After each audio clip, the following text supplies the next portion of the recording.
Back at it again in my little yellow kayak. I just launched the kayak and we're headed out for some spring crappie. I don't know about you, but the weather in New England this spring has been kind of cool and lousy. And so as a result, the water temperatures are running just a little bit cooler than they have been in previous years. I'd say they're about 10 degrees cooler than they have been, say, last year even. And so as a result, the crappie aren't quite as shallow as they should be this time of year.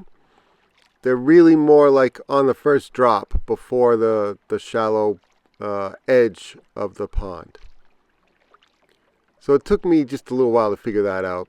But they're not like in the middle of the lake and some deep basin. Actually, there's probably a few out there still too, but they're starting to move shallow, but they're not super shallow yet. They're on that first drop, right before the real shallow stuff. So that's the plan. We're going to go out, try to find some crappie, and hopefully catch a bunch. I started out throwing a trout magnet underneath a float. That can be good when the water's cool, but for whatever reason, the fish didn't go for it. So I switched up and I'm fishing a 2.5-inch Crush City mare on a 1/8 ounce ball head, a tin ball head, and just slow rolling it around. And it's not my favorite lure for crappie, for spring crappie, but it's getting into the top 3, top 10 maybe. It's a new bait, and it's a little bit bigger than some other crappie lures that I throw, and I feel like I could target some bigger fish with it. And I got a crappie on now. That didn't take too long. Well, I cut out the part about float fishing. That didn't work out, but just a few casts with the mare, the Crush City mare. That size, the 2.5-inch size, is new, I think, this year or maybe late last year. There's one. Just slow rolling it in. And it seemed like there was a couple of them piled up here. Now, they weren't in thick. They're just starting to move up. But you kind of get the idea of the drill. You saw me do it just then. I cast out, let it sink to the bottom, and then slow roll it back in. That's all there is to it. I'm letting the swim bait do the work. What happens if you reel too fast, that swim bait's going to be right underneath the surface of the water and moving pretty fast. And the fish just won't chase it this time of year. That's kind of why I thought the float would do so well, because usually the fish aren't too interested in chasing, but it seemed as long as it was partly sunny that the fish would chase. I got some clouds rolling in a little bit later on, and that knocked the bite down quite a bit. So, and that's just a reflection of water temperatures. When the sun's up, it's a little bit warmer for the fish. They're a little bit more active. It seemed like when the clouds came in, the bite kind of shut down. There's another one on the Crush City mare. Off he goes. That fish hit at the end of the cast, and that tells me that they're pretty shallow. I mean, they're probably within a rod length or two of the boat. So, you know, that's kind of a handy piece of information to know. And that's where I'm going to be targeting most of my casts, is in that first drop off of a shallow shelf, we'll call it. I'm fishing the eastern side of the pond here, and that tends to warm up first. And that's, again, just to do with the sun. You want to fish, especially early spring, where the sun is warming the water the most. And that's usually the east side, the northeast side. Sometimes if there's a little culvert or stream or small river coming in, especially if it's a shallow river, that water can be a few degrees warmer than the lake water. And that's another good spot to fish. Sometimes even if it's not directly where the sun is shining, that can be a good spot just because it's another way of bumping up the water temperature just a few degrees. And that's really all it takes this time of year. And the fish will congregate in the warmest water. There he is. And he ate it well. I need to get my forceps to get the Crush City mare out of his mouth. And so that tells me they're liking what I'm doing. Now I'm going to switch to my favorite, and that is a little Z-Man shad fries. I put some smelly jelly bass hammer or bass feast on there. they like that smelly jelly stuff. To me, it smells vaguely like squid. I think squid could be a base for a lot of their different flavors, and then they just add, I don't know, crawfish or other scents to it, herring scent. But to me, a lot of them smell like squid. A lot of the different flavors of smelly jelly. But you could use Procure. I've used Procure a bunch. That works pretty well too. Whatever your favorite scent is. But I feel like scent's a big deal and helps me get a few more bites, especially from the crappie. But it's the same kind of deal. I'm casting it out, counting it down to bottom, and then slow roll in. I'm not bumping the rod unless I hit the bottom or hit some leaves or something or weeds. I just slow roll it in. That's all it is to it. I saw one right next to the boat, and I wanted to see if he'd eat it. And he did. I think I was pulling some of those fish closer to me with the Crush City Mare. They'd see one of their friends get hooked and kind of follow them a little bit. Or maybe they're just following the bait itself. But that one literally was in a rod length of the boat. There he goes. The same kind of deal. I'm going to be targeting that first drop off the shallow shelf. I'm kind of scanning the area for fish that I can see visually. There's really not much that's happening super shallow right now. By the time you watch this video, we had one day that was like 80 degrees, which is by far the warmest day of the spring so far. And I would guess a bunch more fish are pushed up shallow now than there were when I was fishing here. And again, it only takes a few degrees and it's like a completely different pond or lake that you're fishing. That cast was closer to that stone wall. And I ended up picking one off right there. Yeah, as soon as I put on that Z-Man shad fries, it seemed like I had a little flurry of action. And I peppered that area with the Crush City Mare before. It's really hard to beat a shad fries, especially early in the spring. You could cover a lot of water with it. The fish seem to love it. It doesn't have a ton of tail kick. It doesn't really have any body roll at all. It's a very subtle kick. It has a small little tail at the end there. And, you know, compared to some other swim baits that I fish, you look at it and you think, well, that's not going to do too much in the water. And you'd be right. It doesn't really do too much in the water, but the fish absolutely love it. It's Z-Man plastic, and so it's pretty durable, but it's not completely, panfish proof. You know, especially sunfish, they'll grab a hold of that tail and they'll pull and tear it off. Without the tail, it's pretty useless. But it's a lot more durable than plastisol baits, but don't expect them to be, 100% for multiple trips. You're going to go through some of them, or at least I do.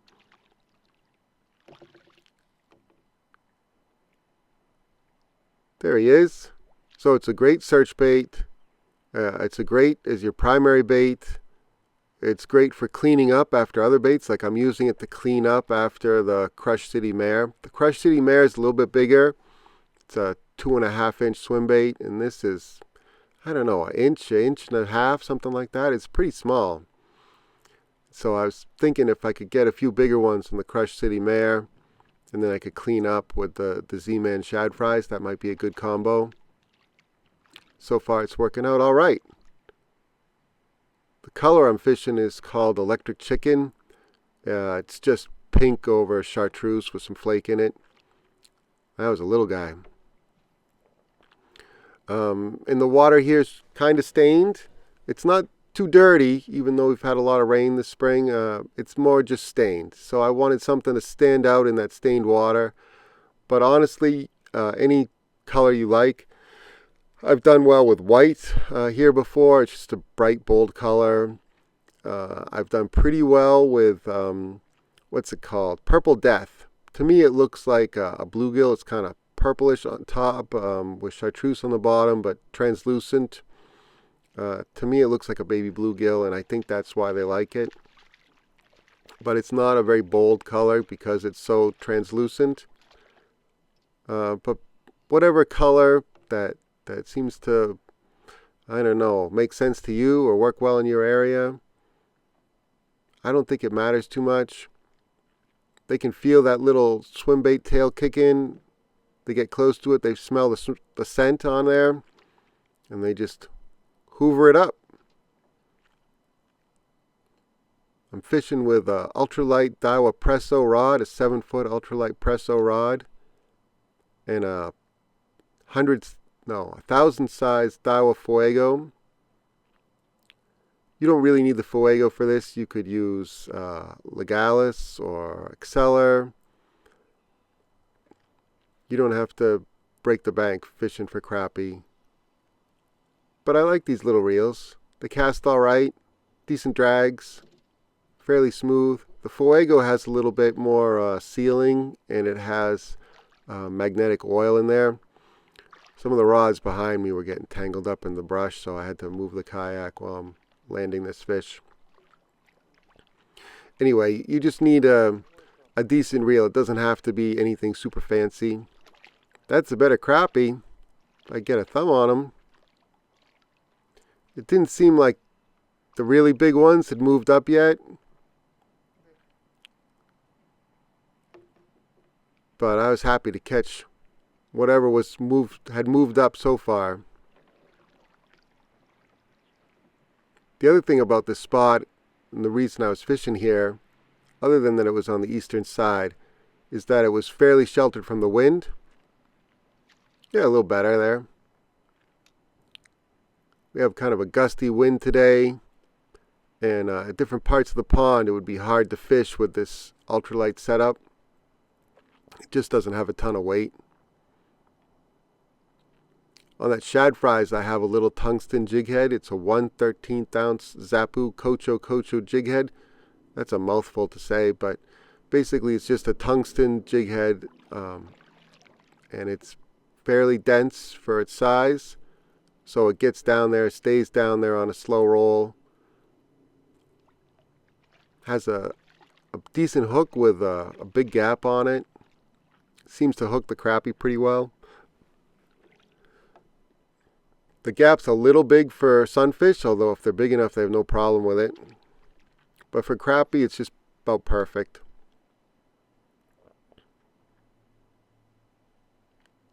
When I'm in shallower water, I have to reel a little bit faster like I'm doing now. Otherwise, I'll snag the leaves and weeds and other junk that's on the bottom. But if I'm casting out into deeper water, I like to get down, and then it's that slow roll back in. But most of the fish I was catching on this trip, they were on that first drop off the shallow shelf.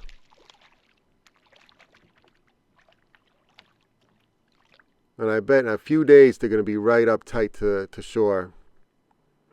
Up into docks. All that kind of stuff. What's this? It's not a crappie. It's somebody's visor. Cabela's visor. Looked like it'd been in the water for quite a while, so I don't think anybody lost it. And I'm thinking about where can I put this and not have it stinking up my boat. So I put it on the front deck. I left it at the ramp in case anybody was looking for it. If nobody picks it up in a few days, I'll go back and grab it and dispose of it.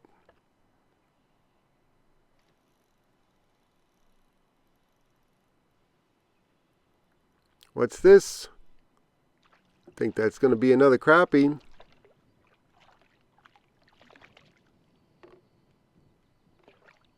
The Daiwa Presso combo has just been great. I've had that rod a long time. I switch out the reels, usually different size 1,000 Daiwas. I mean different model Daiwas, and I've fished a bunch of them.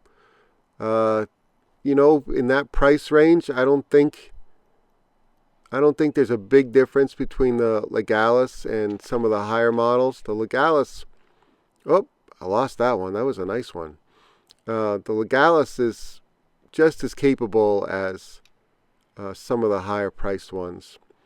I mean, even the Fuego, it's not that much more in terms of dollars, but it's really not necessary for freshwater use. You could get away and be just fine with the Legalis. And if you really wanted to kick it up a notch, you go with the JDM Legalis, which is a much nicer reel and matches the Presso combo a lot better. The Fuego I use more in saltwater just because it has the sealing and it has the magnetic oil. The only problem is you have to service it with magnetic oil, otherwise you'll displace the magnetic oil with non-magnetic oil, regular reel oil. And then you lose all the benefits of having the magnetic reel oil in there. So, and Daiwa doesn't sell it to people, so you have to kind of find it, sniff around online and find it.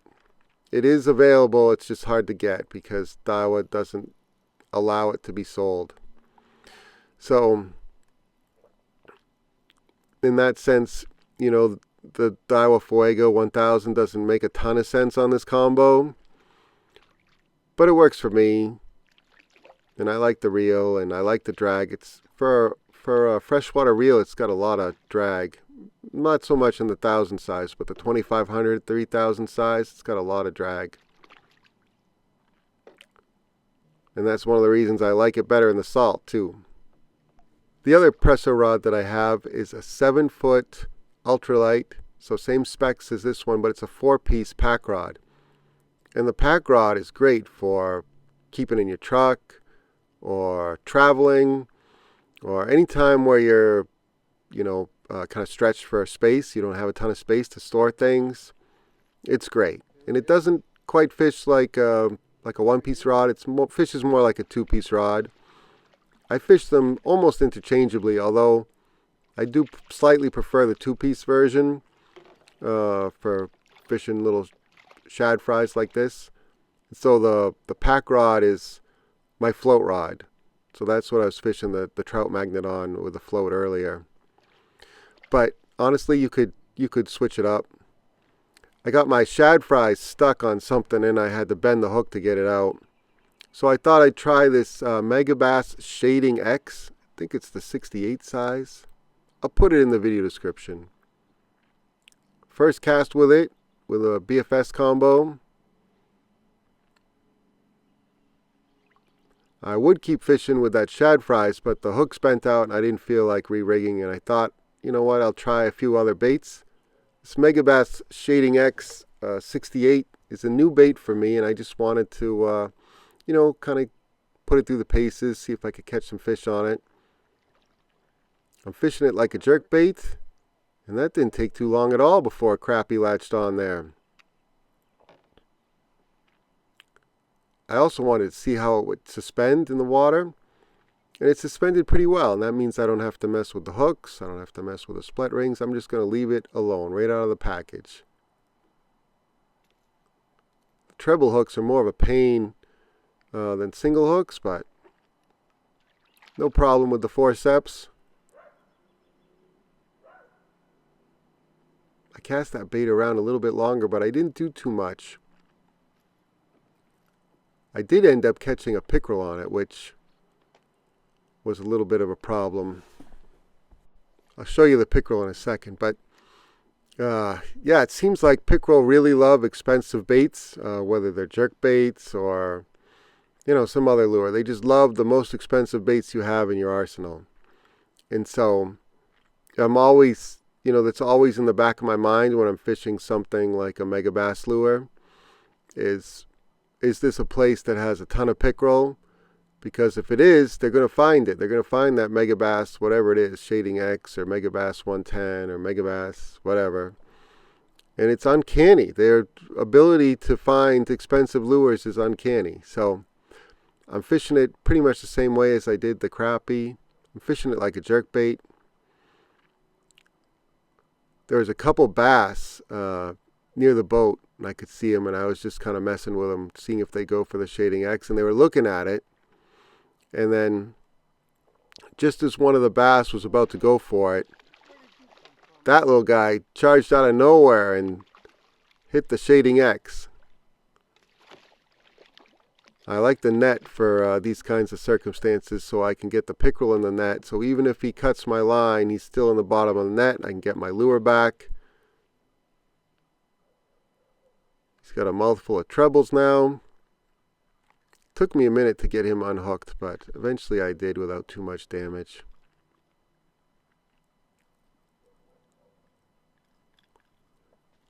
There he is. That wasn't so bad. Little guy, off he goes.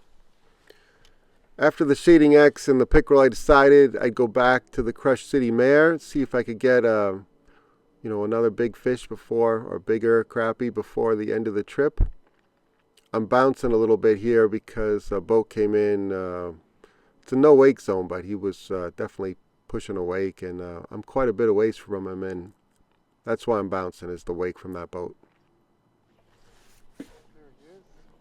Maybe it'd help me get this fish though. Just slow rolling it in.